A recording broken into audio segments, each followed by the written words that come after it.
Hello everyone. I thank you all for the love and support for my latest Reddit post. It is highly motivating to see getting my work appreciated. Anyways, let's get started with the tutorial.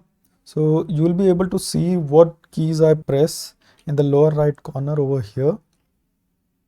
So in my replies to the comments, I mentioned that I used hook modifier and back interpolation a lot for my video. So first I will explain these two things and then we will start with the actual furniture shape shifting animation. So I'll hide this. So first the hook modifier.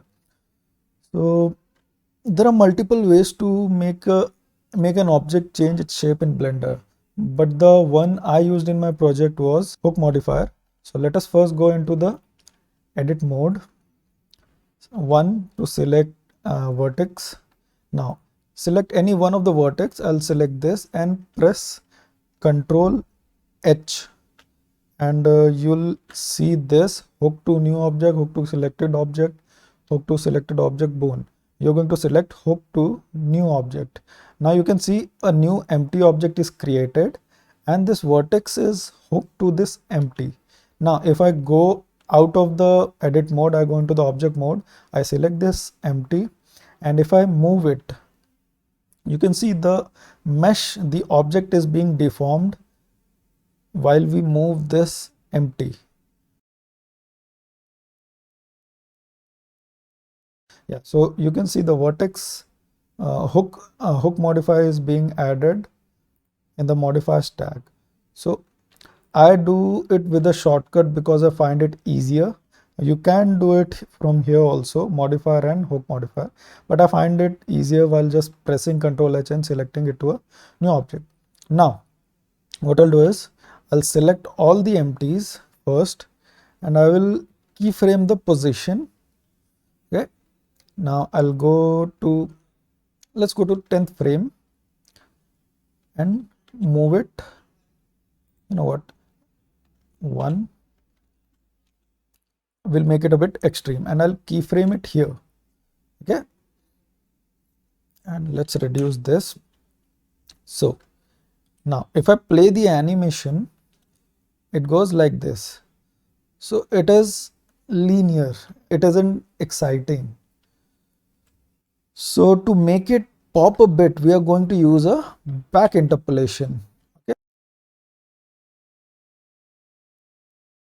now just select all the empties.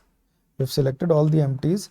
Now all the keyframes are visible here in the timeline. I'm going to select all of them again just to be sure by pressing A, and now I'm going to right click, go to interpolation mode and select back. Now if we watch it, you can see it bounces back. It is more a bit lifelike. Okay, so optionally, instead of right clicking it, you can press T while hovering over the timeline and select back. So there are other interpolation modes. You can experiment and get and see which one fits your project better. For my case, it was the back interpolation method. So another thing, if we want the shape, you know what? So let's see, I place it here, keyframe it. Now I want it to scale up. I want the objects to move, the empties to move away from each other.